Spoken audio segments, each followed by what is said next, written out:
Good morning, dear students. Welcome to St. John's online class 7th standard social science period. அன்பார்ந்த மாணவ செல்வங்களுக்கு இனிய காலை வணக்கம். தூய யோவான் மேல்நிலைப்பள்ளியின் 7ஆம் வகுப்பு சமூக அறிவியல் பாடத்துக்கு அன்போடு வரவேற்கின்றேன். ஏற்கனவே நம்ம லெசன்ஸ் சமூக அறிவியலில் வரலாறுல முதல் பாடமும் புவியியலில் முதல் பாடமும் படிச்சிருக்கிறோம். அதாவது ஜியாகிரஃபிலையும் ஹிஸ்ட்ரிலையும் முதல் யூனிட் வந்து முடிச்சிருக்கிறோம். இன்றைக்கி நம்ம பார்க்குறது சோசியல் சயின்ஸில் சிவிக்ஸில் ஃபஸ்ட் யூனிட் ஈக்குவாலிட்டி இதை பற்றி பார்க்க போகிறோம். டியர் ஸ்டூடெண்ட்ஸ், நல்லா கவனிங்க. இது முக்கியமான ஒரு பாடம். ஒருவேளை சமுதாயத்துக்கு தேவையான இன்றைய சூழ்நிலையில் தேவையான ஒன்று ஈக்குவாலிட்டி அப்படிங்கிறத நம்ம ஒவ்வொரு மாணவர்களும் இங்கே புரிஞ்சுக்கணும் அப்படிங்கிறதுக்காக 7th ஸ்டாண்டர்டில் இது வந்து கொடுக்கப்பட்டிருக்குது. ஓகேவா? இன்றைக்கி நம்ம பார்க்க போகிறது சிவிக்ஸில் யூனிட் 1 ஈக்குவாலிட்டி. ஈக்குவாலிட்டின்னா என்ன? சமத்துவம் இல்லையா? சமத்துவம். இந்த குடிமையியல்ல முதல் பாடத்தின் தலைப்பு சமத்துவம். இந்த சமத்துவத்தை பற்றி ஒவ்வொரு மாணவர்களும் அறிந்து கொள்ளணும் அப்படிங்கிறதுக்காக முக்கியமாக என்னுடைய சமத்துவம்னா என்ன, அதனுடைய முக்கியத்துவம்னா என்ன அப்படிங்கிறத பற்றி நம்ம இப்போ பார்க்க போகிறோம். இந்த பாடத்தில் எல்லா பகுதிகளுமே கிடையாது. ஏன்னா ரெடியூஸ்ட் லெசன்ஸ் ஒரு அரசினால் குறைக்கப்பட்ட இந்த பாடப்பகுதியில் என்ன அப்படின்னாக்கா சமத்துவம் என்றால் என்ன கொடுக்கப்பட்டிருக்கு, சமத்துவத்தின் முக்கியத்துவம் அது படிச்சுக்கணும். அடுத்ததாக மனித மாண்பு, அடுத்ததாக இந்திய அரசியலமைப்பின் சமத்துவம், இந்திய அரசியலமைப்பில் சமத்துவம். இவ்வளோ தான். இந்த தலைப்புகள் மட்டும்தான் நமக்கு வந்து பாடப்பகுதிகள் வந்து ரெடியூஸ் லெசன்ஸ், அதாவது குறைக்கப்பட்ட பாடப்பகுதிகள். இது மட்டும் நீங்கள் வந்து படித்தா போதும். ஓகேவா? சரி, ரொம்ப ஈஸியான குறைவான பகுதிகள் தான். ஸோ நம்ம வந்து என்ன செய்யலாம், சுலபமாக நம்ம படிச்சுக்கலாம். ஓகேவா? இங்கிலீஷில் வந்து what is equality, importance of equality, human dignity, equality in Indian constitution. இந்த பகுதியில் மட்டும் நம்ம வந்து படித்தா போதும். ஓகேவா? சரி, இப்போ நம்ம பாடத்துக்குள்ளே போகலாம். சமத்துவம். சமத்துவம் அப்படின்னா என்ன? வேர்ட்லேயே நம்ம தெரிஞ்சு சமமாக பார்க்கணும், அப்படி தானே? சமமாக ஒவ்வொருத்தரும் ஈக்குவலாக பார்க்கணும் அப்படிங்கிறது தான் எனது சமத்துவம். அதாவது சமத்துவம் அப்படிங்கிறது ஒரு தனி மனிதனையோ அல்லது ஒரு குழுவையோ வேறுபாடு காட்டி நடத்தப்படாமல் இருத்தல் அப்படின்னு சொல்லப்படுகிறது. சமத்துவம்னா என்ன? ஒரு தனி மனிதனையோ அல்லது ஒரு குழுவையோ எந்தவித வேறுபாடு காட்டாமல் என்ன செய்யணுமா, நடத்தணும். இதுதான் வந்து சமத்துவத்தின் முக்கியமான ஒன்று.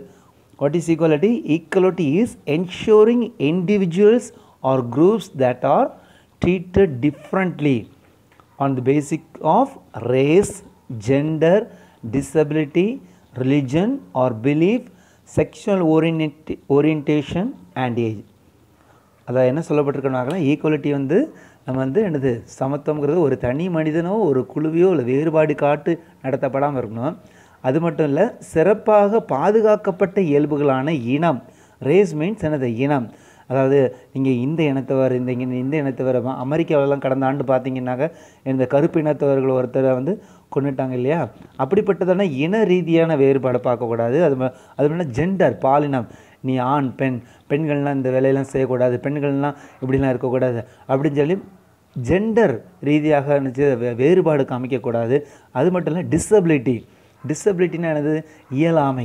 டிஃப்ரெண்ட்லி ஏபிள்டுன்னு சொல்லலாம் இல்லையா? அந்த அவங்களுடைய இயலாமையை காட்டி என்ன செய்யக்கூடாது, அவங்களுடைய வாய்ப்புகளை குறைக்கக்கூடாது, குறைவாக நடத்தப்படாமல் இருக்கிறது எனது சமத்துவம்.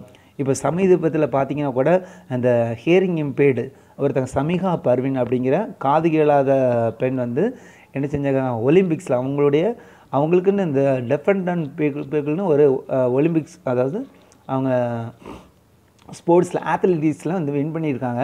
ஆனால் அவங்க வந்து சர்வதேச லெவலில் வேர்ல்டு லெவலில் போகிறது தகுதி பெற்றுன்னு அவங்களுக்கு வந்து பெண் அப்படிங்கிறதுனால அவங்க வந்து நிப்பாட்டி வச்சுருந்தாங்க. போலாண்டு போகக்கூடிய வாய்ப்பை வந்து அவங்க நிப்பாட்டி வச்சுருந்தாங்க. ஆனால் அதை மீறி சட்ட ரீதியாக அவங்க வந்து அணுகி அவங்க வந்து என்ன செஞ்சுருக்காங்க, அந்த கோர்ட்லலாம் கேஸ் போட்டு அவங்க வின் பண்ணி இப்போ போலாண்டில் விளையாடிக்கிட்டு இருக்காங்க. அந்த சமிகா பர்வீன் ஒருவேளை அவங்க வந்து என்னது, பெண் அப்படிங்கிறத காரணம் காட்டியோ அல்லது காது கேளாமை டிசபிலிட்டியை காரணம் காட்டியோ அவங்க வந்து ஒருவேளை அவங்க வந்து குறைக்கப்பட்டது போல சூழ்நிலை இருந்தது. ஆனால் நீதி அப்படிங்கிற ஒன்று இல்லையா, அந்த நீதி தான் இங்கே சமத்துவத்தில் முக்கியமாக நம்ம பின்னால் வருகிற அந்த கருத்துக்களை நம்ம பார்க்க போகிறோம். ஸோ நீதியை நிலைநாட்டுகிற தன்மையும் சமத்துவம் முக்கியமாக வந்து இருக்கப்படணும். ஸோ பாலினம், இயலாமை, அதாவது சமயம் அல்லது நம்பிக்கை, that means religion R belief, இதை காரணம் காட்டி என்ன செய்யுது, அவங்க வந்து குறைவாக நடத்தப்படக்கூடாது. அவங்க வயதை காரணம் காட்டி, ஏஜை காரணம் காட்டி இதெல்லாம் என்ன செய்யக்கூடாது, குறைவாக நடத்தப்படாமல் இருத்தல் அப்படிங்கிறது என்னது சமத்துவம், ஈக்குவலிட்டி அப்படின்னு சொல்லப்பட்டிருக்கிறது. இந்த ப்ரொஃபஸர் லாஸ்கி அப்படிங்கிற வந்து என்ன சொல்லியிருக்கிறார் அப்படின்னாக்கா, equality does not mean identity of treatment. Equality does not mean identity of treatment, the sameness of reward. அதாவது சமத்துவம் அப்படிங்கிறது சமமாக நடத்துறது மட்டும் கிடையாது, ஒரு வெகுமதி ரிவார்டு அளிக்கிறதுலையும் என்ன செய்ய சமத்துவம் வந்து இருக்கணும் அப்படின்னு சொல்லி ப்ரொஃபஸர் லாஸ்கி அப்படிங்கிறது வந்து அவருடைய கருத்துக்களை சொல்லியிருக்கிறாரு. It means first of all absence of privilege, absence of social privilege. முதல்ல என்ன செய்யணும், ஆப்சன்ஸ் ஆஃப் சோசியல் ப்ரிவிலேஜ், அதாவது சமூக சிறப்புரிமை இல்லாமல் இருக்கணும். சமூக சிறப்புரிமை இல்லாததும். ரெண்டாவது என்ன சொல்லியிருக்காரு அப்படின்னாக்க, and the second it means that adequate opportunities are laid upon to all.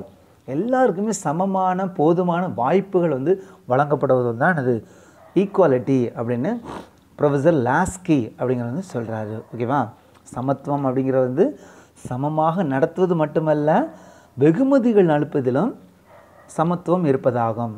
முதலாவது என்ன செய்யணும், சமூக சிறப்புரிமை இல்லாததும், ரெண்டாவது என்னது போதுமான வாய்ப்புகள் அனைவருக்கும் வழங்கப்படுவதும் தான் பேராசிரியர் லாஸ்கி அப்படிங்கிறவர் வந்து குறிப்பிட்டிருக்கிறாரு. ஓகேவா,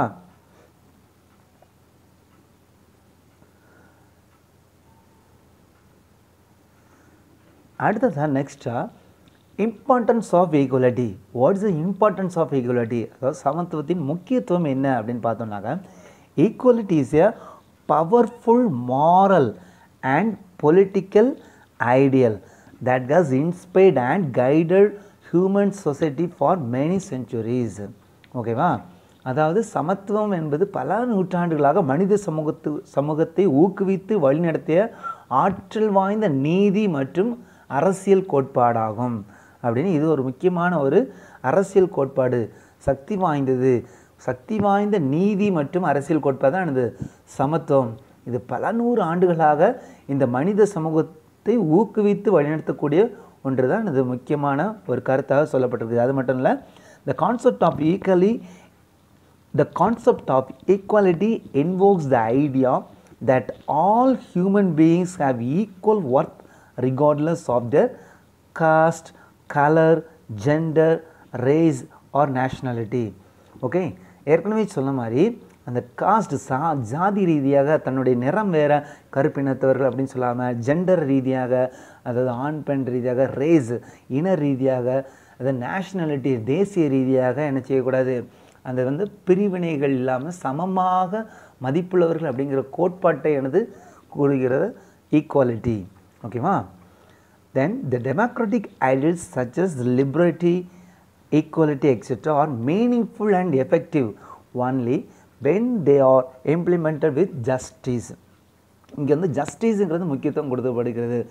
ஸோ மக்களாட்சி கோட்பாடுகளான எனது சுதந்திரம், லிபர்ட்டி மீன்ஸ் எனது சுதந்திரம், அது மட்டும் இல்லை ஈக்குவாலிட்டி, மக்களாட்சி அப்படின்னாலே ஒரு சுதந்திரமான நாடு தான் நம்மளுடைய நாடு, மக்களாட்சி பெற்ற நாடு, மக்களாட்சி உள்ளோடு. இந்த கோட்பாடுகளான இதனுடைய கோட்பாடுகளான லிபர்ட்டி அதாவது சுதந்திரம், சமத்துவம் ஈக்குவாலிட்டி, இதெல்லாம் எனது நீதியின் அடிப்படையில் ஜஸ்டிஸ் அடிப்படையில் நடைமுறைப்படுத்தப்படும் போது மட்டும்தான் இது வந்து ரொம்ப மீனிங்ஃபுல்லாக எஃபெக்டிவாக இருக்கும், ஒரு பொருளுடையதாக அமையும் அப்படின்னு சொல்லப்பட்டிருக்குது. அதாவது சமத்துவத்தின் முக்கியத்துவத்தில் என்ன கூட சொல்லப்பட்டிருக்கு அப்படின்னாக்க, சமத்துவத்தின் முக்கியத்துவம் இது ஒரு ஆற்றல் மிக்க நீதி என்றும் அரசியல் கோட்பாடு என்றும் சொல்லப்பட்டிருக்கிறது. சமத்துவத்தின் முக்கியத்துவம்னு என்ன, ஒரு ஆற்றல் மிக்க நீதி மற்றும் அரசியல் கோட்பாடு. இது பல நூற்றாண்டுகளாக மனித சமூகத்தை ஊக்குவித்து வழிநடத்தக்கூடிய ஒன்று. என்னது, ஒரு ஆற்றல் மிக்க நீதி மற்றும் அரசியல் கோட்பாடு. ரெண்டாவது என்ன சொல்லப்பட்டிருக்கு, இதனுடைய முக்கியத்துவம் மக்களாட்சி கோட்பாடுகளான சுதந்திரம், சமத்துவம் ஆகியவை நீதியின் அடிப்படையில் நடைமுறைப்படுத்தப்படும்போது மட்டுமே பொருளுடையதாக இருக்கும். ஒரு நீதியோடு இதை வந்து நடைமுறைப்படுத்தப்படும் போது மட்டும்தான் இது ஒரு மீனிங்ஃபுல்லாக சமத்துவம் இருக்கும் அப்படிங்கிறத முக்கியமாக இங்கே சொல்லப்பட்டிருக்குது. ஓகேவா? இங்கே ஒரு ஃபேக்ட் கொடுக்கப்பட்டிருக்கிறது, அது இங்கே ஒரு தகவல். அதாவது rule of law was advocated by A V Dicey, the British legal luminary. அதாவது சட்டத்தின் ஆட்சி, ரூல் ஆஃப் லா மீன்ஸ் சட்டத்தின் ஆட்சி அப்படிங்கிற பதத்தை ஏவி டைசி என்ற பிரிட்டிஷ் சட்ட வல்லுநர் வாதுரைத்தார் அப்படின்னு சொல்லப்பட்டிருக்கிறது. ஓகே, நம்ம சமத்துவம் என்றால் என்ன அப்படின்னு பார்த்தோம், சமத்துவத்தின் முக்கியத்துவம் பார்த்தோம். அடுத்ததான் என்னது, நம்ம என்ன செய்ய போகிறோம், சமத்துவம் அதாவது human dignity. What is meant by human dignity? Human dignity means self respect. Human டிக்னிட்டினா என்ன அப்படின்னாக்க சுயமரியாதை என்று சொல்லப்படுகிறது. Human dignity is the most important human right from which all other fundamental rights derive. ஓகேவா? Human dignity means self respect. Human டிக்னிட்டினாலே எனது சுயமரியாதை. Dignity means self respect. Human dignity is the most important human right from which all other fundamental rights derive. ஓகேவா? Dignity is the quality of being honourable, noble and excellent. Every human being should be regarded as a very valuable member of the community. சரியா? ஒவ்வொருவரும் என்ன மதிப்புமிக்க உறுப்பினர் என்பதை என்ன செய்யணும், நினைவில் கொள்ள வேண்டும். ஓகேவா? அந்த சமூகம் அப்படி தான் நினைவு கொண்டாது. இதுதான் எனது மனித மாண்பு என்று சொல்லப்படுகிறது. ஸோ ஹியூமன் டிக்னிட்டி மீன்ஸ் மனித மாண்பு.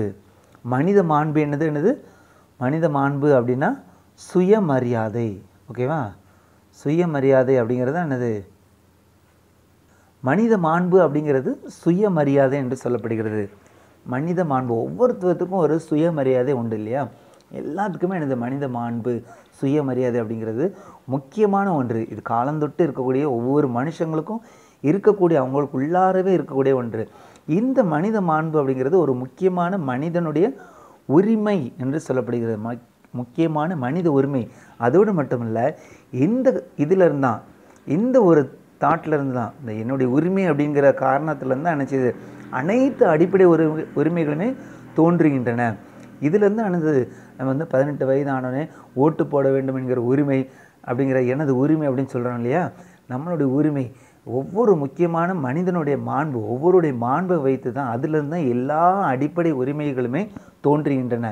மாண்பு அப்படிங்கிறது ஒரு கௌரவமான மேலான சிறந்த தகுதி ஆகும். சரியா? எனக்கு சொன்னேன் இல்லையா, கௌரவம் means honourable, noble and excellent. இதுதான் மாண்பு அப்படின்னு சொல்லப்படுகிறது. ஒவ்வொரு மனிதனும் சமூகத்தின் ஒரு மதிப்புமிக்க உறுப்பினர் என்பதை கருதுதல் வேண்டும்.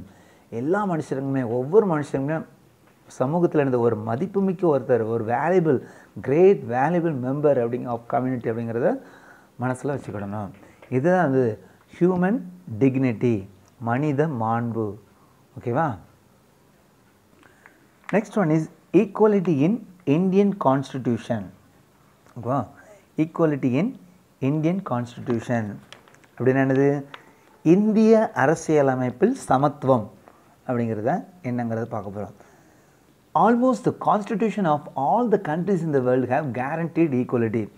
முக்கியமாக எல்லா நாடுகளுமே அரசியலமைப்பு மூலம் அதன் மக்களுக்கு சமத்துவத்தை உறுதி அளித்திருக்கிறது. மேக்ஸிமம் எல்லா ஆல் கண்ட்ரீஸுமே நினச்சது கேரண்டீட், ஈக்குவலிட்டிக்கு ஒரு கேரண்டீட் கொடுத்துருக்கு. மக்களுக்கு சமத்துவத்தை உறுதி அளித்து ஒரு கேரண்டியோட நாட்டில் நடத்துது இந்திய அரசியலமைப்பில். இதே போன்று தான் இந்திய அரசியலமைப்பு அதன் குடிமக்களுக்கு அரசியலமைப்பு சட்டப்பிரிவுகள் 14 முதல் 18 மூலம் சமத்துவத்தை அளிக்கிறது. தட் மீன்ஸ் கான்ஸ்டிடியூஷன் இருக்கு இல்லையா, நம்ம Indian கான்ஸ்டிடியூஷனில் Constitution of India has also guaranteed equality to all citizens by providing articles from 14 to 18. Article number 14லேருந்து 18 வரைக்கும் இந்த அரசியலமைப்பு சட்டப்பிரிவு ரொம்ப முக்கியமான சமத்துவத்தை பற்றி முக்கியமாக கூறப்பட்டிருக்குது. அது என்ன பாருங்கள், ஆர்டிகல் நம்பர் 14ல் guarantees to all the people equality before law. 14ல் என்ன சொல்லியிருக்கிறது, சட்டப்பிரிவு 14ல் சட்டத்தின் முன் அனைவரும் சமம் என உத்தரவாதம் அளிக்கிறது. அடுத்து சட்டப்பிரிவு 15ல் என்ன சொல்லப்பட்டிருக்கு, ஆர்டிகல் நம்பர் 15ல் deals with the prohibition of discrimination. Deals with the prohibition of discrimination. இது வந்து ஆர்டிகல் நம்பர் 15. சட்டப்பிரிவு 15 பாகுபாட்டை தடை செய்கிறது. அது ஆர்டிகல் நம்பர் 16 என்ன சொல்லப்பட்டிருக்குது? provides equality of opportunity in matters relating to employment. அதாவது பொது வேலைவாய்ப்பில் அனைவருக்கும் சம வாய்ப்பு அளிக்கிறது. இது சட்டப்பிரிவு 16 சொல்லப்பட்டிருக்குது. அடுத்து article number 17 it abolishes the practice of untouchability. Untouchability அப்படின்னா தீண்டாமை. இந்த தீண்டாமையை ஒழிக்கிற ஒரு சட்டமாக சட்டப்பிரிவாக 17 கூறப்பட்டிருக்குது. இப்போ நாட்டில் அநேகமாக இந்த காரியங்கள்லாம் ஒழிந்து விட்டது. இதனால் சட்டப்பிரிவு 17 இதை குறிக்கப்பட்டிருக்குது. அடுத்து சட்டப்பிரிவு 18 ஆர்டிகல் நம்பர் 18 என்ன சொல்லப்பட்டிருக்கு? அபாலஜிஸ் த டைட்டில்ஸ் கன்ஃபர்டு டு சிட்டிசன். அதாவது பட்டங்கள் அளித்து வேறுபடுத்தலை தடை செய்கிறது. இது சட்டப்பிரிவு 18. அது மட்டும் இல்லை, இந்த சட்டத்தின் வந்து இதெல்லாம் முக்கியமாக வந்து இந்திய அரசியலமைப்பு சட்டத்தில் இந்திய குடிம மக்கள் அனைவரும் சமம் அப்படிங்கிறத நிலைநாட்டுவதற்காக முக்கியத்துவம் அளிக்கிறதுக்காக இந்த சட்டப்பிரிவுகள் கொடுக்கப்பட்டிருக்கு. சட்டத்தின் முன் அனைவரும் சமம் மற்றும் அனைவருக்கும் சட்டத்தின்படி சமமான பாதுகாப்பு அப்படிங்கிறது அரசியலமைப்பு சட்டப்பிரிவு 21 மேலும் வலிமைப்படுத்தி கூறப்பட்டுள்ளது. ஓகேவா? Equality before law and equal protection. Equality before law and equal protection of law have been further strengthened in the Indian Constitution under Article 21. ஓகேவா? இந்த இருக்குல்ல சட்டப்பிரிவு 14 சட்டத்தின் முன் அனைவரும் சமம் என உத்தரவாதம் அளிக்கிறது. சட்டப்பிரிவு 15 பாகுபாட்டை தடை செய்கிறது. சட்டப்பிரிவு 16 பொது வேலைவாய்ப்பில் அனைவருக்கும் சம வாய்ப்பு அளிக்கிறது. சட்டப்பிரிவு 14 தீண்டாமை ஒழிக்கிறது. சட்டப்பிரிவு 18 பட்டங்கள் அளித்து வேறுபடுத்தலை தடை செய்கிறது. ஓகேவா? நீங்கள் முக்கியமாக நினைவில் வைத்துக்கொள்கிறது என்னென்னா சுதந்திரம், சமத்துவம். இதுதான் இந்த மக்களாட்சியின் முக்கியமான அடிப்படை கோட்பாடுகள் ஒன்று. ஓகேவா? இந்த இந்தியாவின் மிகப்பெரிய உலகத்தின் மிகப்பெரிய மக்களாட்சி நாடான இதில் சமத்துவமும் நீதியும், அதாவது ஜஸ்டிஸ் அண்ட் ஈக்குவாலிட்டி எங்கே இருக்குதோ இதுதான் இந்த மக்களாட்சியின் தூண்கள் அப்படின்னு சொல்லப்பட்டிருக்குது. நம்மளுடைய டெமோக்ரஸியில் மக்களாட்சியின் தூண்கள் அப்படிங்கிற இந்த சமத்துவமும் நீதியும். மக்கள் வந்து சமமாக நடத்தப்படும் போது தான் என்ன செய்யும்? நீதி வந்து நிலைநாட்டப்படும், நீதி எட்டப்படும். சமத்துவம் அப்படிங்கிறது ரொம்ப ரொம்ப முக்கியமான ஒன்று. ஏன்னா தனி மனித மாண்பினை அது வந்து தக்க வைக்கிறது. ஹியூமன் டிக்னிட்டி அது வந்து தக்க வைக்கிறது. சமூகம் நல்ல முறையில் இயங்குவதற்கு சமத்துவம் வந்து ஒரு முக்கியமான கோட்பாடு ஆகும் அப்படின்னு சொல்லி நம்ம பாடப்பகுதியில் சொல்லப்பட்டிருக்குது. ஸோ ஈக்குவாலிட்டி நீங்களும் நினச்சக்கூடாது. வீட்டில் வந்து உங்களுடைய தங்கச்சியாக இருக்கலாம், உங்களை அக்காவாக இருக்கலாம், நீங்கள் ஈக்குவாலிட்டி பார்க்கக்கூடாது. அவனை என்ன செய்யக்கூடாது? இன்ஈக்குவாலிட்டி பார்க்கக்கூடாது. நீங்களும் சமமாக நினச்சணும், விட்டு கொடுத்து ஒருவருக்கு வாழ வேண்டும், சமமாக பழக வேண்டும். இதுதான் நீங்கள் வந்து ஈக்குவாலிட்டியை பற்றி இன்னும் அதிகமாக வரும் நாட்களில் பிற பாடங்களில், அதாவது இன்னும் 8th ஸ்டாண்டர்ட் 9th ஸ்டாண்டர்ட் இன்னும் அதிகமாக அரசியலமைப்பை பற்றிலாம் படிப்பீங்க. இப்போதைக்கு நீங்கள் வந்து என்ன மனித மாண்பும் நீங்கள் சமத்துவமும் நீதியும் இதெல்லாம் நீங்கள் தெரிஞ்சுக்கிட்டீங்க அப்படின்னாக்கா பின் நாட்களில் நீங்கள் வந்து உங்களுடைய உரிமையை நீங்கள் காற்பதற்கும் சமத்துவமாக நீங்கள் நடைமுறையில் வாழ்கிறதுக்கும் இந்த பாடம் வந்து உங்களுக்கு யூஸ்ஃபுல்லாக இருக்கும். ஓகே, சமத்துவத்தின் பொருள்னா என்னென்னு பார்த்தோம், சமத்துவத்தின் முக்கியத்துவம்னா என்னென்னு பார்த்தோம். அது மட்டும் இல்லை, மனித மாண்புனா என்ன, இந்திய அரசியலமைப்பின் இந்திய அரசியலமைப்பில் சமத்துவம் இங்கே என்ன அப்படிங்கிறத பார்த்தோம். இவ்வளோதான் ஸ்டூடெண்ட்ஸ் நம்ம பாடம் லெசன். இந்த லெசன்ஸ் வந்து நீங்கள் என்ன செய்யணும், நல்லா படிச்சுக்கிடுங்க. இது வந்து முக்கியமான ஒரு பாடம், சமூகத்தில் நீங்கள் அறிந்து கொள்ள வேண்டிய ஒன்று. பின்வரும் கேள்விகளுக்கு நீங்கள் வந்து விடையளிங்க. நான் வந்து உங்களுக்கு அனுப்பி விடுறேன், நீ நல்லா படித்து நோட்டில் எழுதுங்க. ஓகே, நெக்ஸ்ட் லெசனில் சந்திக்கலாம். பாய்.